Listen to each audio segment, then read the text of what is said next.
Pamela Anderson's appearance at a fashion show in Paris is getting a lot of applause because she stepped out makeup-free. I just thought, I don't want to compete with the clothes. I'm not trying to be the prettiest girl in the room. I feel like it's just freedom. It's like a relief. Grey hair and wrinkles are the new black, so they say. And when 90s Baywatch star Pamela Anderson, now aged 56, turns up at Paris Fashion Week makeup-free, that's got to be a sign we're turning a corner. Well, here's Whoopi Goldberg's take on her show, The View. Actress Jamie Lee Curtis joined the praise, declaring that the revolution has begun. Are more women getting more comfortable in their own skin? No. But this is no joke. In a world where youth means health and vitality, and age equals decline and being a burden on society, where creams promote anti-aging, where Kim Kardashian famously said she would eat poo if it meant she would look younger, and going grey and keeping your laugh lines can be a career breaker. I don't think it's a revolution yet, but I do, and I've always known you to be this way, Whoopi, but I do think to see some people setting the opposite trend that we're seeing everywhere else, like people of a certain age and now on reality TV is starting in your 20s. I don't recognize them. Yeah, in fact, so they much look, makeup. ironically, way older than they are, right? Because they all become chipmunks with big lips. I'm Sharon Brett Kelly. Today on The Detail, are we seriously celebrating ageing, or is this yet another marketing ploy by the $500 billion beauty business? I talked to a former women's magazine editor known for embracing ageing. But first, Petra Baggist, TV presenter for decades, now host of Grey Areas, a podcast for women about growing older. When did you start going grey? I decided to make a change in August of 2018 because I was sick of the cycle. I'd get my hair dyed every month to cover the greys that were coming through, and I'd feel fantastic for the first 2 weeks, and then I'd hate how I looked for the next 2 weeks. And it just is too much of an emotional roller coaster. And for anyone who thinks, well, that sounds a bit extreme, I think there's something about our hair as women that's intrinsically attached to how we feel about ourselves. Like, it really is a statement. Curly hair is a statement. Short hair is a statement. It is an expression of our identity, and I know that we minimise it a lot. We say, oh, it's so silly, isn't it? Now, I don't believe it's silly. So I was like, what will I do? Because if I let my hair go grey, that's it. I'm saying I'll never be on telly again. That was the decision I felt I was making, yeah. Who's grey-haired on telly in 2018? Except for men. Yeah. Mike McRoberts. Yeah, Mike McRoberts looks fantastic. Yeah. But you know, there aren't women. Generally speaking, there haven't been grey-haired women on telly, and I decided I would set myself free. I wasn't even trying to be back on telly, but I realised psychologically that I was making a call for myself. Was it scary? You're sort of making a career decision as well, aren't you? Yes. It felt significant. So, yeah, it was probably scary. And I got it bleached and cut off. But what I was seeking was further down the road. I was seeking the feeling of freedom that comes with loving how my hair looks. I remember talking to a man who said, delay, don't do it. And I thought, that's so interesting. He wasn't talking about me. He was talking about the world. And he was thinking, if you go grey, opportunities will be cut off, or people will perceive you to be old and therefore past it. So, were opportunities cut off? How do I know? Did somebody not call me? I don't know. Sharon, did they not call? I don't mind. I don't mind if opportunities were cut off, because I wasn't doing it to get or not get work. I was doing it to feel well. Whether people die or not is not the point. I think how we are feeling inside about ourselves, and therefore how we engage with the world, is what matters. Okay, so you don't know if opportunities were lost. Yeah. Did you notice any change in work? Because you're a freelance, right? Yeah. And so you get offered work from all kinds of places. MCing, did it slow down? Presenting. Such a good question. I don't know that I perceived a slowdown, but I probably had my radar on for it. I got a gig to MC for a bunch of Australians, and I freaked out internally. I was like, oh, they're going to expect a blonde person. And so I went and got some highlights through the grey, and I thought, what are you doing, Petra? Stay your course. I know that my hair doesn't change my ability to work well or to deliver a brief. And then grey areas coming along, and that actually has created work for me. What about wrinkles? Oh, wrinkles. Well, I used to have quite a negative relationship with wrinkles. I used to just hate them. And then I remember a friend saying to me one day, I love your laughter lines. And I was like, oh, wow, you've attached a positive adjective to a very negative thing. I tried Botox when I was on TVNZ's Breakfast show, and I didn't like it. It didn't feel right in me. There's no way I'm going to orient my life towards trying to be younger or look younger. I'm not going to orient my life towards what I've lost. I want to orient my life towards where I'm going. So I don't seek to be 20 or 30 or 40. I seek to be 50 and more. And that entails living like I've lived, like looking like I've lived. I said go. Okay. I said... Are you good? Go. I'm good. Go. Go sit. There's an episode in the hit TV show The Bear where actress Jamie Lee Curtis's 64-year-old lined, mascara-smeared face fills the screen. Do we have a problem? Fans call it the Christmas episode, and Curtis is the star as the frazzled, wine-guzzling Donna. An absolutely fantastic episode where her wrinkles are front and centre and she's just amazing. Wendell Nissen is an author, broadcaster and former editor of the Women's Weekly. She says seeing high-profile women looking their age is encouraging. I just interviewed our very own Robin Malcolm, and she's just done 2 shows where she really looks her age. So Far North, and there's one coming out called After the Party. She does nude in After the Party. She's a life drawing model and she's butt naked. And this is what we need. We need to watch these women and have a relevance. But she had to fight hard to get that, Robin. Did she? Yeah. And, you'll remember Olive Kitteridge with Frances McDormand. You should see a doctor. I hate them myself, but you should get yourself checked out. Well, I don't really care whether I croak or not. Neither do I. So women like us watch that and we go, yeah, that's me.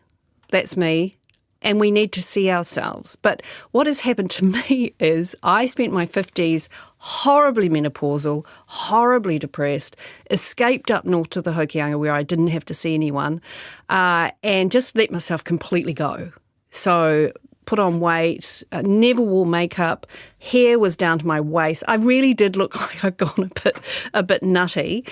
And now that that's all over, the menopause is over, I've found myself again. So I'm sitting here with you wearing makeup, but I had to learn how to apply makeup again from older women on Instagram. So we talk about influencers and we think of all these young gym bunnies who are sort of giving our daughters really bad advice and trying to make them feel bad about a bit of fat and, unrealistic expectations. But influencers our age are fantastic because they take you through makeup tutorials. They don't do anything exceptional except a bit of yoga, which all of us can do. But they are still stunningly beautiful, which is why it works. But it's an aspirational thing. It's just a freedom to be able to be who you are in this age that we are and not to have to sort of hide away anymore. I Googled grey and wrinkles news to see what stories there were around. Because that's the other funny thing is the beauty industry, I feel, isn't taken seriously as a news story, given that it's worth, well, I read somewhere that it's going to be worth $580 billion by 2027. And yet if if I was trying to find serious news stories about the beauty industry and how it actually makes money, nobody really looks at it in that way. It's seen as a lifestyle You don't go thing. digging because they're massive corporations with it's like Big Pharma. It's big beauty. They have huge amounts of money to fight back if anyone says anything awful about them. But I think you're right. I think they are steering towards us oldies and having more older women. I know Mecca, for instance, where I spent an inordinately huge amount on my new makeup kit. They frequently have older women on their socials. So they're going, yeah, we're going to make a lot of money out of those women. Here's a population that's got money. Yes, I've got money. And, the thing about buying my new makeup kit, I felt like I was like 18 again when I first discovered makeup.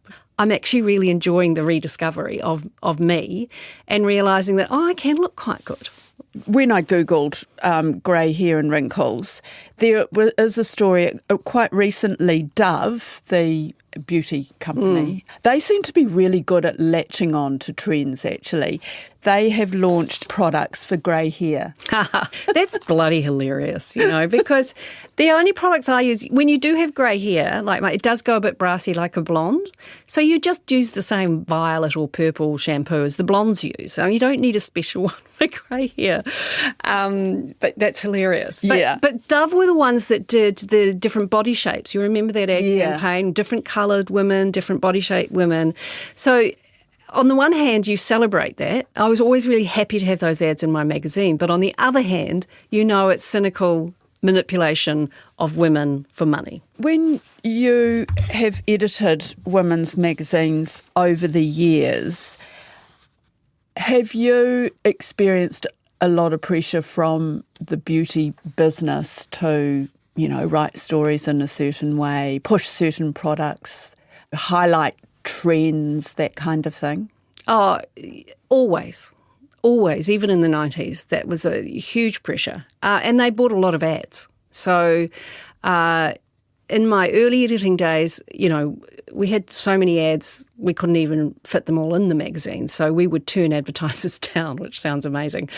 So they didn't really have much control. You had a beauty editor, and her job was to do all the schmoozing and, talk about the product. So, there was a kind of, we've got this ad, so we have to have that product on the beauty page. It's always been like that. Now it's much, a lot, publishing is in trouble. So basically you take an ad, you get a story to go with it. And that's just the way the publishing model is now. And beauty people know that. So even more pressure now. Oh, absolutely. I think a lot of the magazines these days are, well, apart from a few, are advertorials. The space, which means it's been paid for by an advertiser to produce the content. And as we go further along the line, and we were discussing this before we came on air, algorithms, content, AI, it's going to get worse, I think. So, I don't believe anything I read on Instagram now anyway, but I really wouldn't if I was anyone else out there, because nothing's not paid for anymore.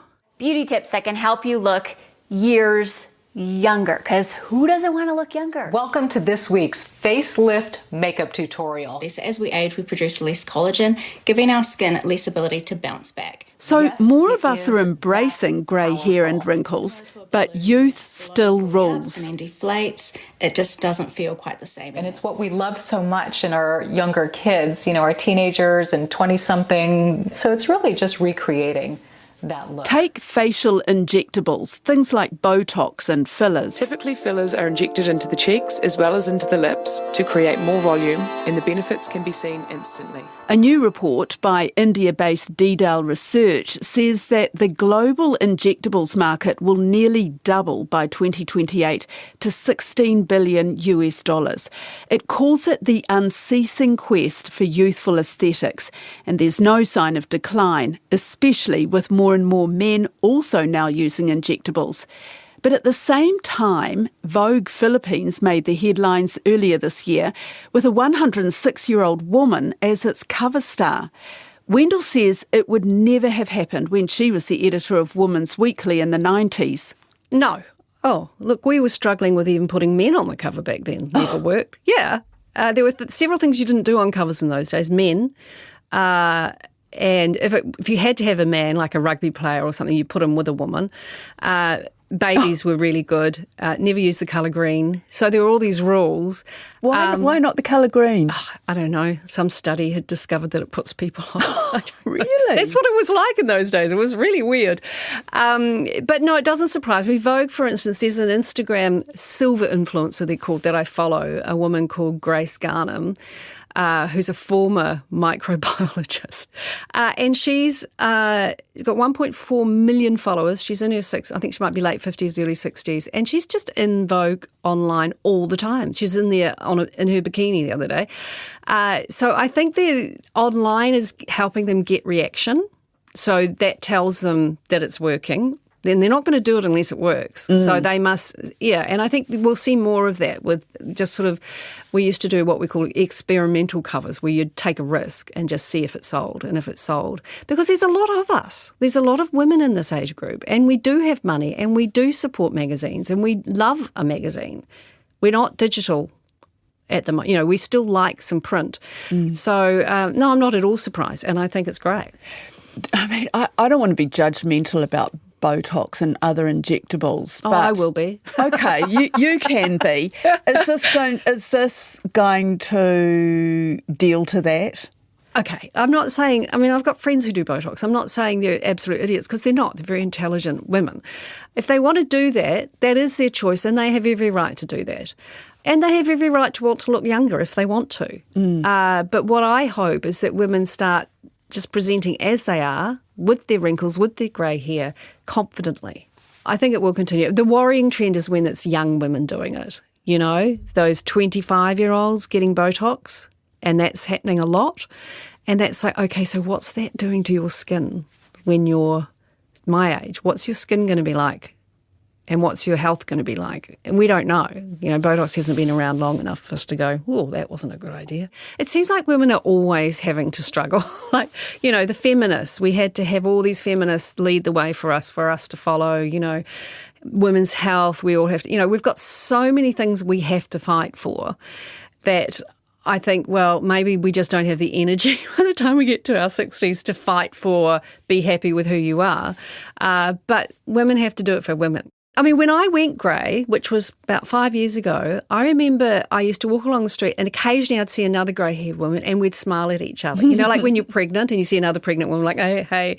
Now there's too many to do the smiling. So it is growing. And there's these beautiful women with grey hair all over the place now. And not in the old firm perm with the violet rinse like, our grandmothers used to get, but with good flowing locks. And so now I'm just smiling at everyone all the time. Like, yeah.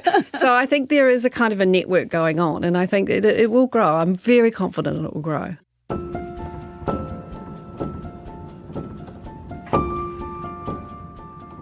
I hope that we're accepting ageing better. Will the beauty industry do itself out of a great funding path? No, it's not going to. So the beauty industry wants to keep going. It's part of capitalism. It wants to stay healthy and keep making money at whoever's expense, in the same way that menopause and wellness can become an industry that makes people money.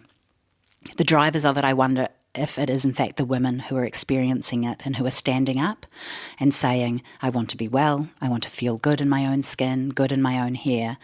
The industry is going to hop on board that kind of a movement, but the movement doesn't belong to them. Have you done promotions for certain brands, beauty products? I never have. Never? No. The only thing have you been approached too? Yeah, I've been offered opportunities too. Yep. No, I've advertised New Zealand and Australia, and I've promoted Sport NZ's movement. That's probably the two things I've done. If you were approached now to, say, promote a grey hair product, would you?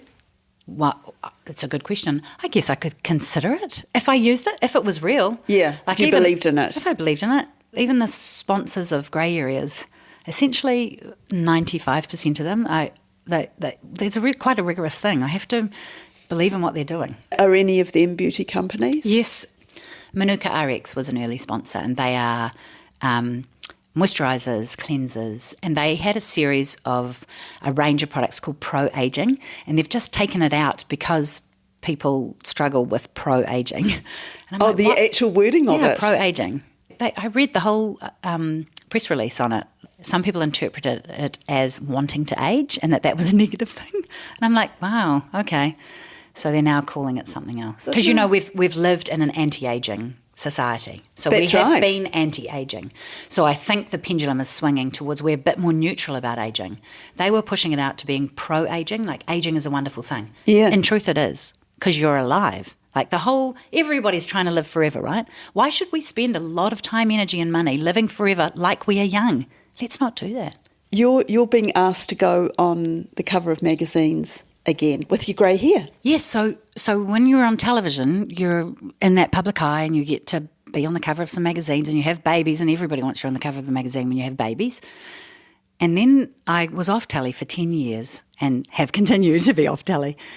Hang on, can I ask you why? Why you've been? Was that your own choice? When I left TVNZ's Breakfast, I thought I was resigning from a job, but it turns out I was leaving the industry. That's how they saw it. Was that related to your appearance, or being perceived as being too old, really, for it? I hope not. Again? I wondered. I was 40 at the time. I turned 40 while I was on TVNZ's Breakfast. Yeah. And I was worried about my age. I was worried that I was heading towards a demographic that would be pushed off. It was actually the hours and the job itself that wasn't fitting. Right. So I resigned from the job, and that was that. Okay. I was out of the industry. So maybe at that point my age made me less employable. I called it like a desert season where I'm doing my own thing. I'm learning te reo Māori, I'm honing my MC skills, I'm being an ambassador for this and that.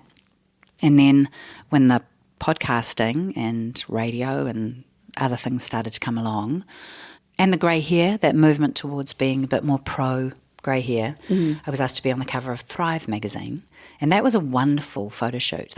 I did my own makeup. We used the clothes from my wardrobe. We flew to Great Barrier Island and shot on the beach, and it's sort of raw and real, and it's like, it was a little magazine that could until it couldn't. Mm-hmm. And that was quite joyful. That was, a wonderful experience. And just recently I've been asked to be on the cover of Good magazine coming out this Christmas. And so I'm like, wow, this is like a positive, ageing, positive grey story, right? And it's I feel like I'm part of this energetic movement towards it's okay to be grey and to be getting older and to be doing something that you love that has meaning. That's it for today. I'm Sharon Brett Kelly. The Detail is supported by the Public Interest Journalism Fund. Today's episode was engineered by Phil Benj, and our producers are Alexia Russell and Bonnie Harrison. Thanks to Petra Bagast and Wendell Nissen. Ka kite.